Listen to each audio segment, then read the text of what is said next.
Welcome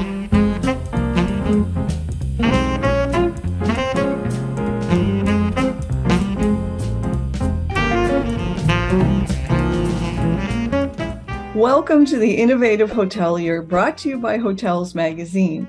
I'm your host, Robin Trimmingham. It's no secret that legacy hotel operators are being held back by outdated software and operational inefficiencies. And the race is on to identify and implement cost-effective, scalable alternatives. Today, we're going to chat about the advent of MACH architecture, which stands for microservices-based, API-first, cloud-native, and headless architecture, which has the capacity to allow operators to continuously evolve their services and stay competitive, regardless of their size. And we're also going to talk about a few of the far-reaching implications for the hospitality industry once this new composable hospitality technology takes hold. My guest today, Martin Reichenbach, is the founder and CEO of Apaleo, and he's here today to help us all understand the scalability and future-proof benefits of this coming digital revolution. Join me now for my conversation with Martin. FOH is a global food service and hospitality company that manufactures smart commercial-grade solutions. Headquartered in Miami, the company designs and manufactures all their restaurant and hotel products. They have showrooms and distribution centers located throughout the globe, and their products are always in stock and ready to ship from any of their distribution centers worldwide.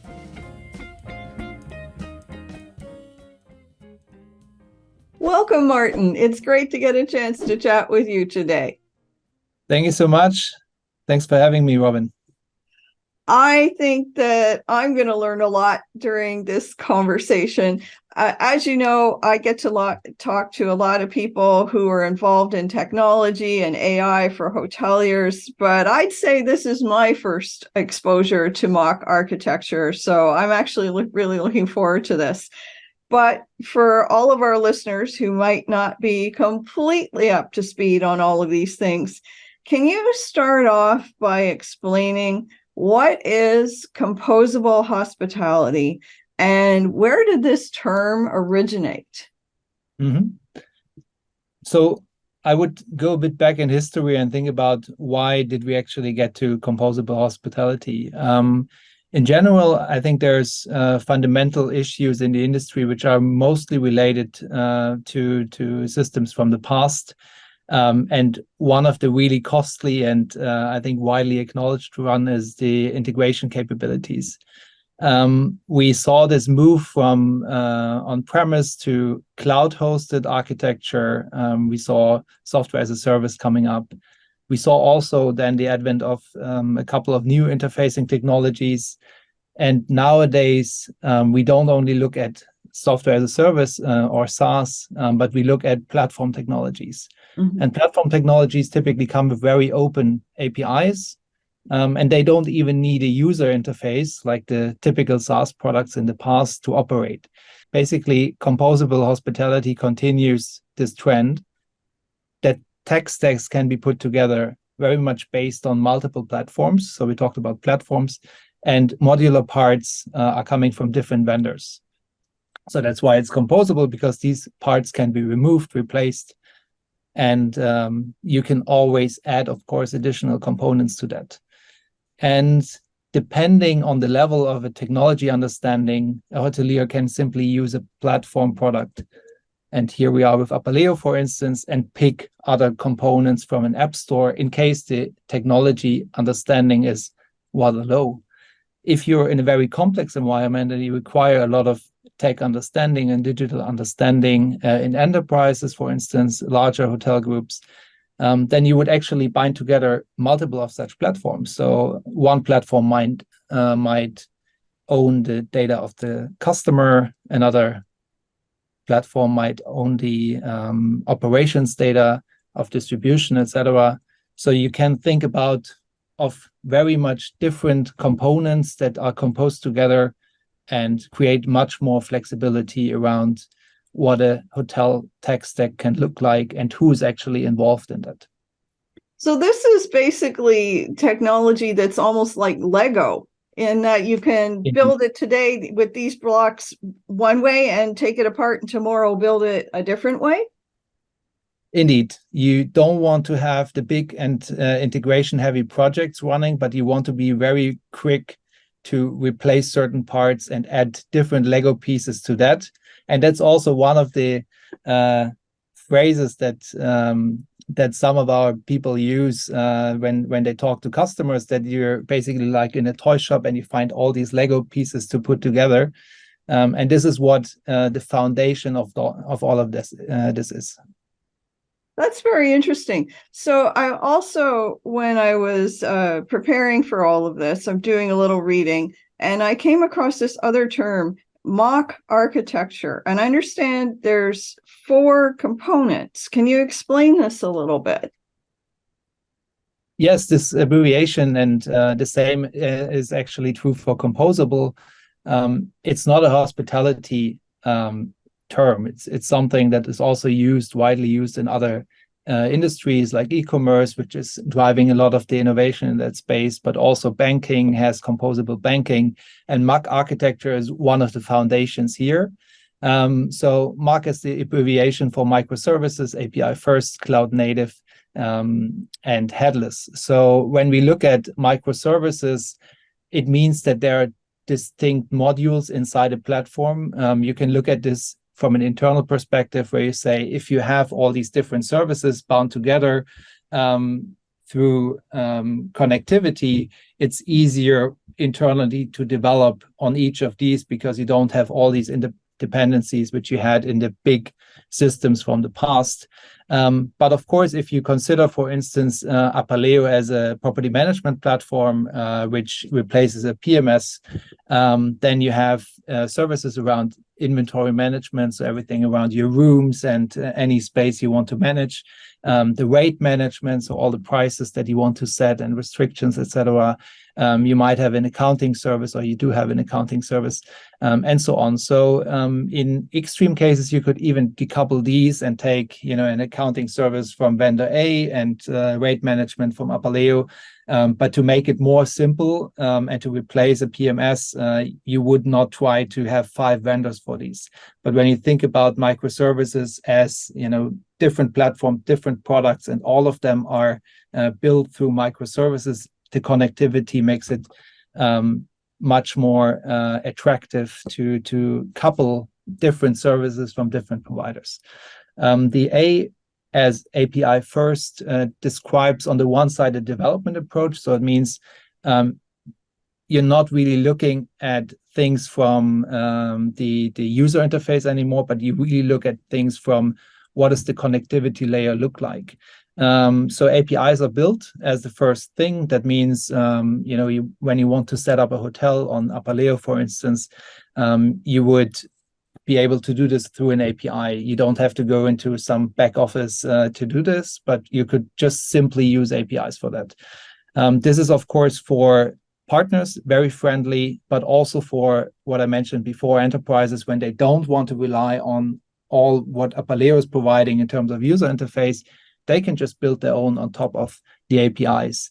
There's also the other benefit that this means we are eating our own dog food. So in other scenarios where you don't have API first, it means you build what you need for your customers, and then the rest out there, the tech partners, etc., they actually get a separate API which might not be that performing, etc. So we're one of the first in the industry, certainly the first PMS that or property management platform that has built on API first. So we make sure that everything is prepared for an ecosystem of partners. The C stands for cloud native. It's something that today is much more understood than it was before. Everyone wants to work off the cloud of any device. They want to make sure they can access their system or their software from anywhere. But we still have a lot of confusion around this in the hospitality space, because cloud native means you don't just take an old product, host it in the cloud, and then make it accessible, but it means it's built in the cloud to scale with your customers. It means that one version for everyone is available, And in our industry, a lot of vendors are still working with more cloud-hosted solutions and call it cloud. So we have to make sure that everyone understands cloud native is you build it for the cloud, it scales across all customers, and you only use one version for all the customers. The last one, the headless, it's actually fairly close to the API first. It's basically a result of that. So if you have a typical system, you would have a backend and a front end. And in a MACH architecture way, you don't need to have this front end anymore, but you only can build upon the backend, and anyone could do. So it means that you're working without a head, you're just using the APIs, and the head is delivered either by the party like Apaleo, but it could be also delivered by a third party. Okay, so that's very helpful and quite a mouthful all at the same time. Let's try and break this down just a little bit. I guess my first question is, if I'm understanding all this correctly, a traditional PMS system, we always call it a legacy system because the moment you install it, the next moment it's out of date, in that it only embraces, what's been developed so far. And, as we get more and more into the world of AI, it's all about what's next. So are you telling me that this API system basically would be workable pretty much regardless of what comes next, that you would be able to plug in a new technology that we hadn't even thought of today? Indeed, it's about providing data. So it's about providing certain functionalities that were built into legacy systems from the past. But if we talk about AI, it's about providing data. And that's where the abbreviations come in, like API first. And if we look at continuous evolution of technology, of course, we think about infrastructure, like where does it sit? Does it sit in my hotel? Does it sit with a vendor? Does it sit with a big hosting provider like Google or Amazon? And this is, of course, a progression which helps us to scale without building out all these resources, and which is much more cost efficient. When I think about evolution from a business perspective, I would rather look into what are the ways where I can improve my business, which means I have an impact on revenue or on cost savings, basically everything that's in a P&L. And one important thing here is if I have a MACH architecture as a baseline, I can bolt in anything at any point in time, which then allows me to think about where do I actually want to optimize. And as you said, we are in the age of AI now, where you want to have all the data available. You want to put machine learning on there to automate things. You have certain manual labor tasks that you did in old systems, which you now can fully automate. So there's a lot of things where improvement happens, and it's within the known categories like revenue management, like customer relationship management, everything that we basically built over the last 20, 30 years. But it's also all the new areas where we don't have a clear definition of what it is and what it can do. So we allow actually to continuously evolve the services, and our services, our core services, of course, have to be flexible enough to support that. At the end of the day, it's always about providing the data, giving access to data to hoteliers and to partners, which evolves the whole technology stack and the benefits of it. Okay, so that's actually pretty fascinating when I think about it. A lot of our hotel listeners will think about things in terms of the ROI for them. So if they're listening, what would be the advantages of a system like this in terms of flexibility and cost effectiveness for their own hotel operators? So in terms of flexibility, it means I can provide, if I look now at a hotel group setting and not necessarily independent hotels, I can provide different technologies to different of my properties. Typically in the old landscape, I would say I have one technology stack which covers all my hotels, all my brands, etc. So there's a standard. Here I can be much more flexible, and depending on the level of service, the level of automation, the level of guest expectation, I can bring in more digital or less. I can bring in certain service functionalities or not. So I'm very flexible of how I can actually build up my technology stack. And this is then property by property.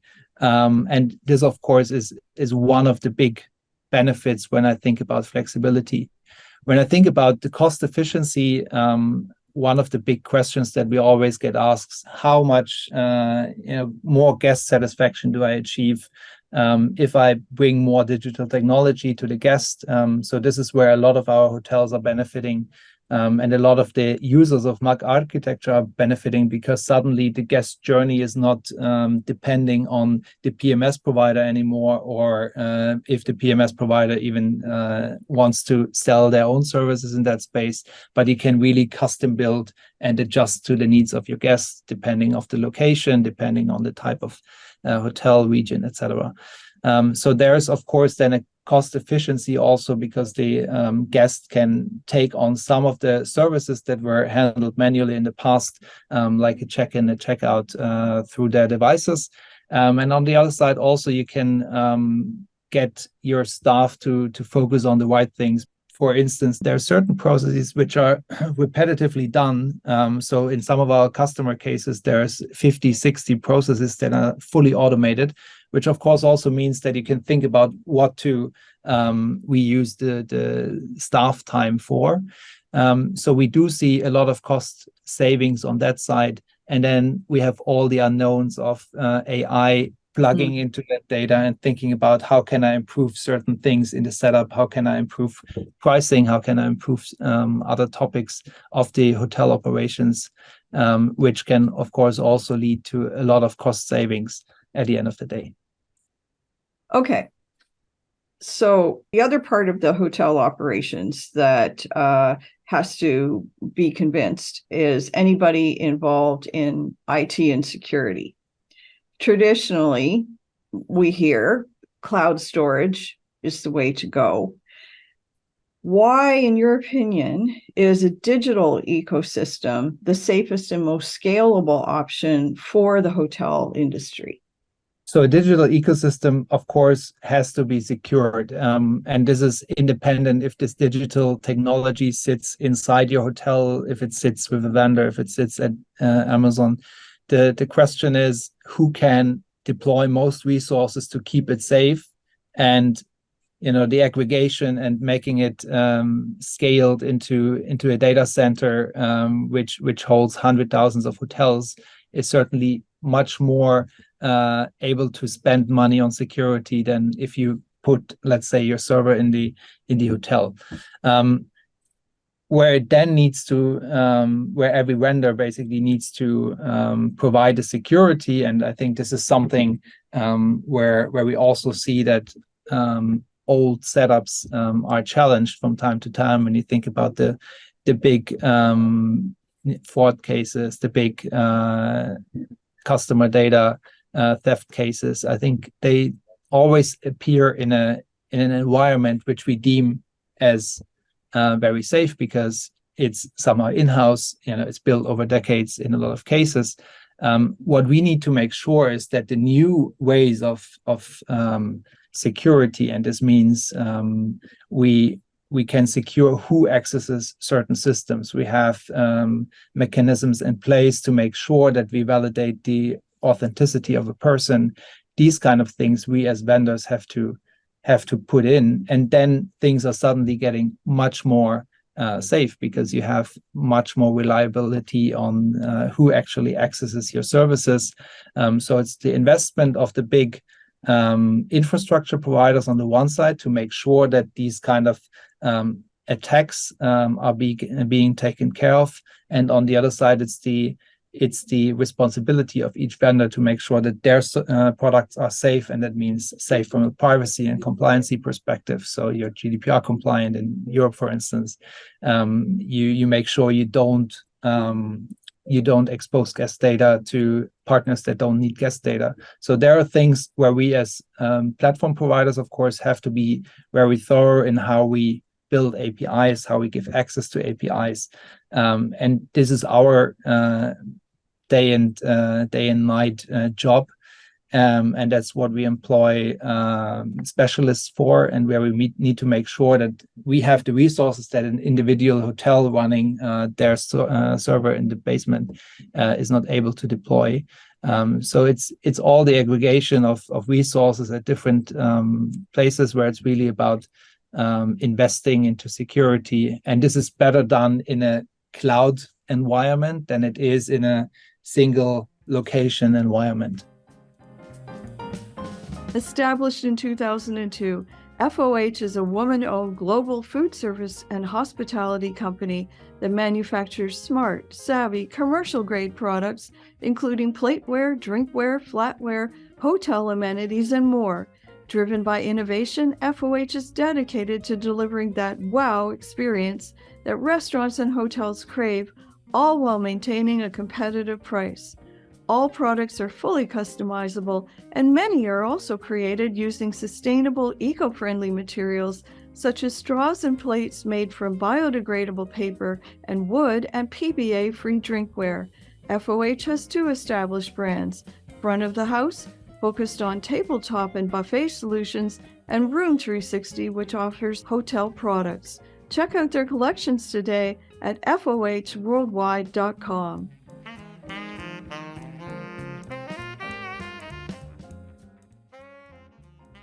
You know, you're making me think of another question listening to you. Basically, if we have modules that are plug and play, like Lego, and we're talking about security, then it also means that if suddenly we needed a new level of security, a new kind of security, basically you could just plug that in. Yeah, indeed. And it is already there. So when we look at typical platform setups, there is a separate layer of security which handles all the access of APIs, users, etc. And this sits outside of any of the platforms. It would be a separate security layer, which really makes sure that only the user that is allowed to access a certain parts of the stack, parts of the modules, basically, and also in which way they are able to do that, from where on they are able to do that. Can they do this from the hotel network only? Can they do that from the mobile device? So yes, there's a whole authentication layer which you would build in case of a typical MACH architecture. And this is also what's being done in the projects that we're running today. Okay, I think I follow that. So how does the adoption of MACH architecture disrupt the traditional concept of scale in the hospitality industry? So MACH architecture allows you, due to part of the word around APIs and headless, to really do repetitive or create repetitive scenarios. So scaling means I actually want to roll out very fast. So if we look at customers of ours that have perfected for that, they would roll out their hotel in 1.5 hours with all the technologies that are connected to that. The main reason is that they can replicate the setup process, the connection process, the user access process, which we just talked about. And all of this is done in an automated way. And for that reason, it helps you to scale out this technology very quickly. So you don't need to have a team on site for 2 weeks to install, let's say, a server, but you basically just create the next property next to the one existing. Maybe you even just copy what you have, and it's basically ready to go within a few minutes on the Apaleo side. And then, of course, you have additional topics like integrating your channels, distribution, etc. So some of the setup is close to what it was. But if you look at the core and the technology stack, that's something that can really be spun up very quickly in a matter of minutes, and thereby you're very fast to scale. So we have an example now with a customer of ours, which is going live in 35 locations, and they're doing this basically in 2 weeks' time. And this wasn't possible before, but nowadays MACH architecture makes this possible. Okay, so I can see, obviously, if you're a national or an international brand, there are huge benefits to this approach. What about for small operators or new entrants into hospitality? What would be the benefits for them? So the benefits, of course, at scale are different ones than the ones when you have an independent property. Apaleo is working with a lot of independent hotels. What is happening in that space is typically that we have pre-configured technology stacks. So let's say there are certain ways or certain areas where a hotelier wants to be more flexible and more digital than their peers. So what they would do is they take a few of the standard components, and we all know them. That's basically the PMS replacement. That's the channel manager. That's the guest journey pieces.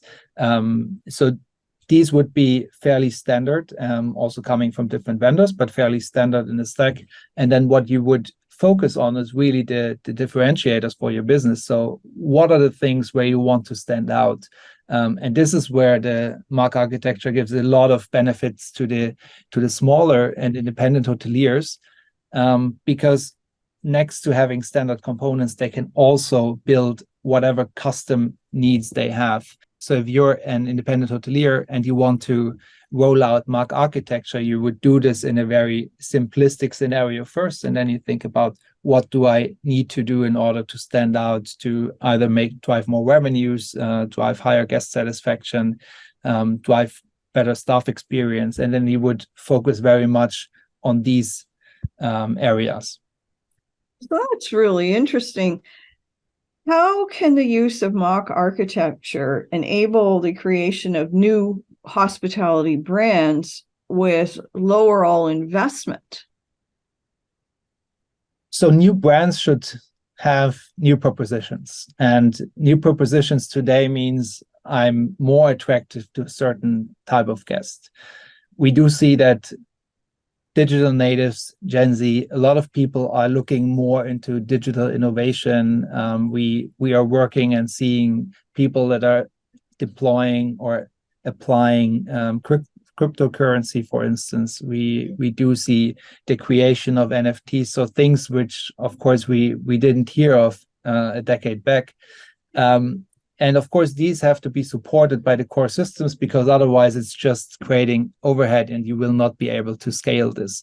So if there's a new experience for a new user, which is not supported by the traditional concepts of, let's say, a PMS or the processes that are being built into that, this is where you would say MACH architecture is just the perfect fit, because you build on some, let's say, boring concepts around how do I manage a room, how do I manage a price, how do I do accounting, which you would never like to do yourself or build yourself, but you can really focus on the exciting stuff that is creating the experience. And then, of course, you could scale it, because hopefully the new brand is also being picked by guests much more than the traditional brands and grow much faster. So we do see that then the scaling effect is also helping in such occurrences, which of course has certain benefits in terms of investment, because you don't have to build like a very big system or big solution, but you can really say, okay, I'm taking a lean core, and I can scale this fast without a lot of extra cost. And that's basically the benefit of the investment case, that you say, my technology scales with my own business scaling, and I don't have to go into high upfront investments around building the first solution. So for a big brand where they're talking a lot about doing conversions from one kind of hotel use to a completely different brand, a different kind of use, different kind of guest profile. This would be a really good thing to have because you could make the switch, if you will, very quickly. Indeed, 100%. So this is exactly the case that we see in a lot of our customer scenarios. There's a conversion or there's a new sort of use case for certain parts of the hotel, and then suddenly we talk about subscription models, we talk about co-working spaces, we talk about co-living. So there's a lot of these new age mixed models where we see the benefit that you can have your traditional hotel running next to a service apartment business, running next to a co-working space, and the core at the end is managing a space, right? And writing an invoice to a guest and creating a good experience for the guests and the staff. So the core is always the same, but you're allowing for a lot of flexibility in the business models, and thereby also allowing for these conversion cases where you suddenly build a completely new business out of an existing one. That's really interesting. A couple of minutes ago, you were talking about being able to differentiate yourself by personalizing or customizing the guest experience. Can you give us a couple of examples regarding just how far this could go at the present time? Indeed. So we know from the past that guests want to have a certain level of personalization. We want to be addressed by our first names, or in cases by our last names. We have certain channels that we want to go through. So what I want to allow for today is that a guest is writing me in any kind of channel, might be WhatsApp, might be WeChat, might be booking.com, and he wants to get a response, or she, in the same or through the same channel. So this is something where, of course, you could build upon MACH architecture. You could build all these different channel experiences, and the benefit here is then that the guest is actually, we adjust to the guest expectation and not the other way around. And this is one of the examples where it's getting really personalized. Another way is, of course, to create new kind of loyalty programs where you think about collecting all the data that and all the experiences that the guest has with our brands, and then giving loyalty in a certain way and providing the benefit that they cherish the most, and not the same selection criteria as the past. I give you a big bunch of potential bonuses and you pick from that.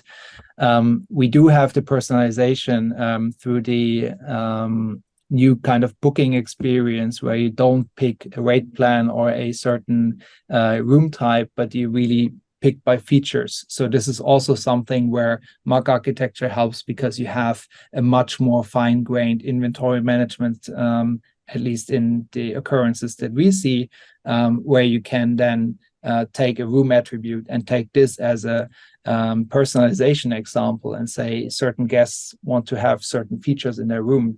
So we see a few of these, but I believe we're still very early in this process.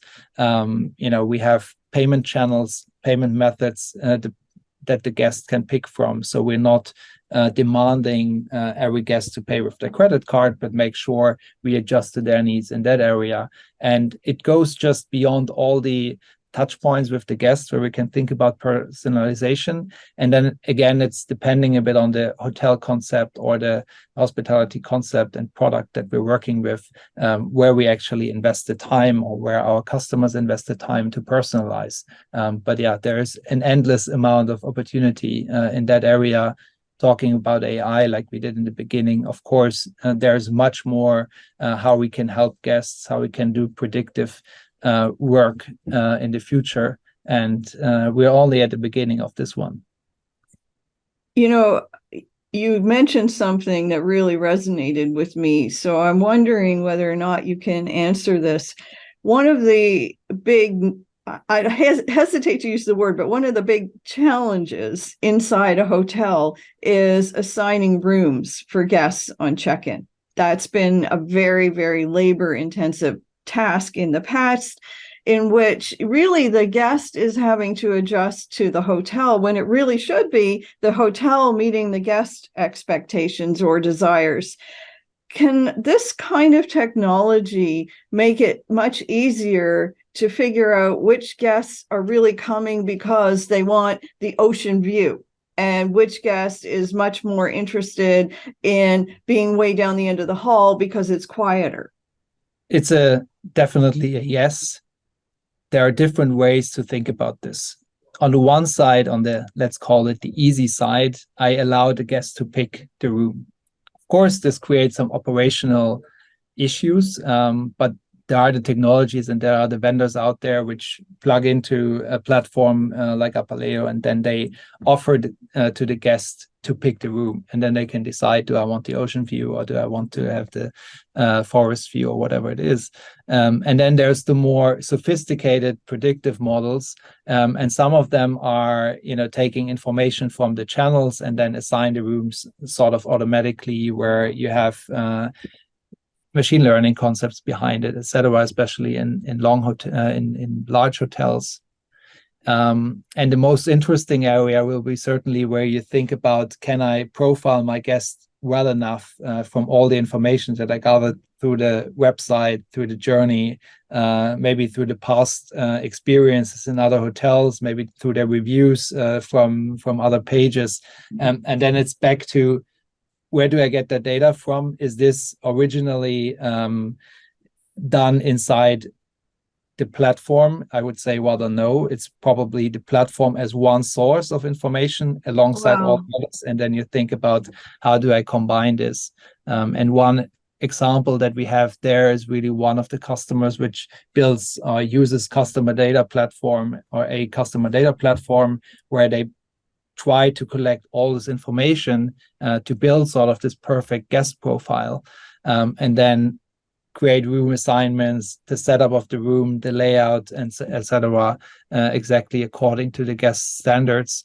Again, a very challenging, but at the same time very exciting view on what the future holds. Yeah, it's fascinating to think about where all of this will be in even 5 years from now, let alone 20. What do you think is going to happen to hotels that don't embrace all of these changes now? I do think at the moment we're back to a time of high occupancy, high pricing, etc. So on that side, I think at the moment, a lot of hotels are fine and are going back into this perception that change will happen in the future. What we see at the moment is that the very successful cases, they are actually stacking up now. They are making sure, okay, now I'm filling sort of my war chest for whatever the future holds. And I do think that technology and digital is actually the key to that, to prepare for the future. And this might be a very changing environment again, due to any reason. And I think that's the crucial part, that it actually prepares you to gear up for whatever the future holds, despite the fact that we're all now going through a phase of revenge travel and having a lot of the positives of that. So if hotels are missing out on this, and this might mean the upgrading of their rooms or the upgrading of their door lock systems, even renovations, whatever it is, I think it will haunt us only in the future, not now. And digital, of course, is an expectation from the guests and an expectation from the staff. So what we see, if you don't do this today and you're in a staff shortage situation, how do you handle that if your systems are 20 years old and you don't find anyone to operate that? So those are the short-term topics. How do you get your staff trained? In an ideal case, this is a 2-3 hour exercise. In a worst case scenario, it takes you 2 to 3 weeks to get your staff onboarded. So these things are short-term, but in the long run, it will help you only to make your business more robust and make sure that you benefit from innovation today, and of course also in the future. So maybe you've just kind of answered my next question, but for a hotelier who has to justify the ROI of the costs involved in making what will be a radical switch if they've still been on a legacy system and they're not even in the cloud, how would you explain that to them?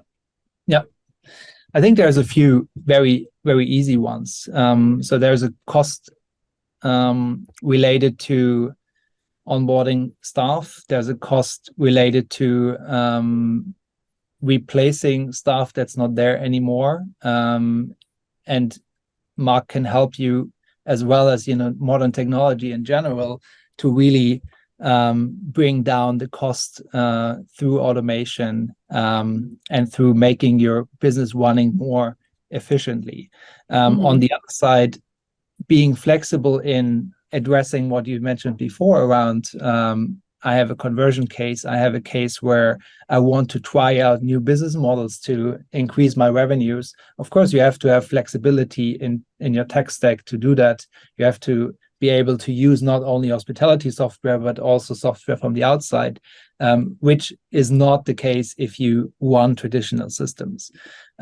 So you're very flexible. You run everything in the cloud, means you're also getting rid of some of your upfront investments. You have to replace your server anyways at some point in time. So these kind of things are the areas of ROI. And when it comes to staff and when it comes to guest satisfaction, then it's clearly a case where modern systems are much more easy to use and allow a much better experience on any device, which of course then should also be one of the ROI ingredients that we build. We've got a couple of minutes left here. What's your key message for everyone who sees this? So today we're living in a digital world. We're all traveling still the same way. We take the planes, we take the cars, we take the boats, whatever it is. But at the end of the day, we really got used to digital in our surrounding, and that means digital in our households. It means when we shop, when we bank, wherever we are digital. When we look at the hotel experience today, it's still, in most cases, very much manual, very much non-digital. So in order to get to this transition, we all have to think for ourselves, how would I greet my guests? How would I onboard my staff in a digital environment? So for everyone, it's important to really unlock the potential of the digital, because it brings you certain ROIs. IT is not a cost center anymore. IT is a revenue generator, and digital is today what IT was yesterday. So for that reason, let's make sure that we all embrace the digital, and let's make sure we invest in it. And platforms are one aspect of that. MACH architecture is certainly one of them. But let's make sure we invest into the right technology that brings us forward and that satisfies not only the guests, but also the staff. Martin, I want to thank you very much for a very insightful conversation. This has been a great learning opportunity for anybody who doesn't presently work in the IT department.